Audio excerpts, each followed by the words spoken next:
As the ice surge in Minnesota continues, some residents say that they're seeing something unsettling. They say ICE agents they believe may be operating in disguise. And right now we're still waiting on a response from the Department of Homeland Security, but Luis Ramirez claims ICE agents were posing as workers from an electric company outside his Shakopee restaurant. So Ramirez says that neither he nor the business next door had any work scheduled, but that there were men wearing hard hats and reflective vests. At that point, he asked them all to leave. He says that same vehicle showed up a week later. Now, Ramirez became convinced that they were ICE agents in disguise, so he confronted them while recording, and he says he's fearful that they're being followed. They said they were electricians. I didn't have work going on in our place. The laundromat didn't have anything going on. Everybody's going to be paranoid that they might be in the painter's van or in the electrician vehicle. I don't feel like it's going to come back to normal. So we did reach out to DHS for a comment on the alleged disguises. A spokesperson confirmed that they did receive the inquiry but did not provide a response as of last night. The family of 5-year-old Liam Ramos will have more time to make their case for asylum. A family attorney says a federal judge granted a continuance during a hearing Friday. DHS wanted to end asylum claims for the family, but the judge gave them some extra time. The preschooler and his Ecuadorian father were taken from their suburban Minneapolis driveway last month to a family detention center in Texas. And he wasn't the only student taken. Elizabeth Zuniga was returned home to Minnesota this week after being detained for a month. She's a 4th grader at Columbia Heights Public Schools. The district says ICE detained Elizabeth and her mother, again sent them to a federal detention center in Texas. The school believes at least 3 other students in the district are in federal custody.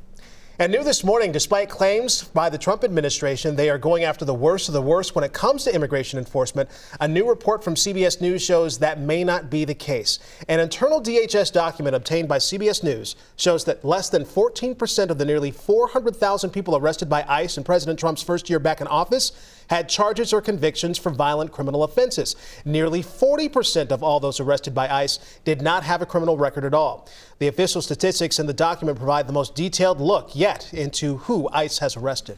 This weekend, we heard from Becca Good, the wife of Renee Good, the woman who was killed by ICE agents a little more than a month ago.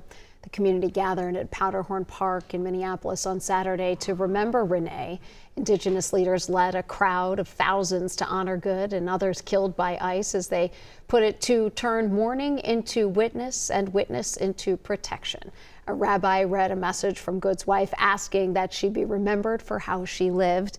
Becca said after seeing Minneapolis react to Renee's death, she was proud to call the city home. She released this new photo saying, "Seeing the world now celebrate the parts of her that I've always known, the kindness, the humor, the warmth, reminds me of her spirit." She says, "We are believed that every life deserves the same care, treatment, and dignity, no matter who they are or what they look like." Now, coming up in our next half hour, the impact the ICE raids are having on businesses and how the community is responding with help. Over the weekend, we saw continued community support for neighbors and businesses that have been struggling in the recent weeks during the ICE surge. It's a story we've heard more frequently as the immigration crackdown continues. Minneapolis business owners say they have been hemorrhaging money since the ICE surge began. Community leaders say they're now losing as much as $10 to $20 million a week. Minneapolis Lake Street Council says they've lost $46 million in revenue since December. In response to losses, a local group unveiled what they're calling a week to shop local for truth and freedom. We're not going to recover in March, even if 2,000 ICE agents leave tomorrow. You don't come back from that. There is not a safety net right now. There is not a government program that is coming in to support us like PPP or other loans that existed during COVID. We are relying on community in so many ways. We are relying on each other in so many ways because we are stronger together. The group encourages people to shop local and eat out at small businesses this week. Meanwhile, businesses are still doing what they can to help their communities during this time. We stopped by Bench Press in Minneapolis. Inside, Chunk ice cream sandwiches for sale. These sandwiches right here. The small business is donating $5 from each sale to the Immigrant Law Center of Minnesota. We sold out like almost all of the first freezer full of inventory like within an hour. So huge support. So, and it's just our way of doing something.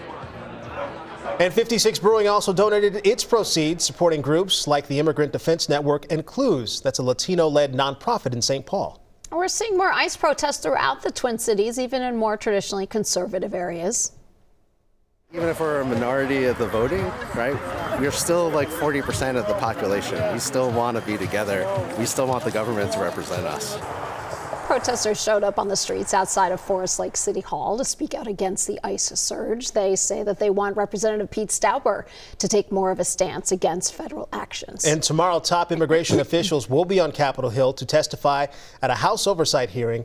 ICE senior official Todd Lyons and Customs and Border Protection Commissioner Rodney Scott will be among those called to testify. This is for the House Committee on Homeland Security. Meanwhile, the Senate Committee on Homeland Security is scheduled to meet Thursday. That meeting comes just a day before a deadline to fund the Department of Homeland Security. Democrats have issued a list of reforms they want to see in order to approve funding.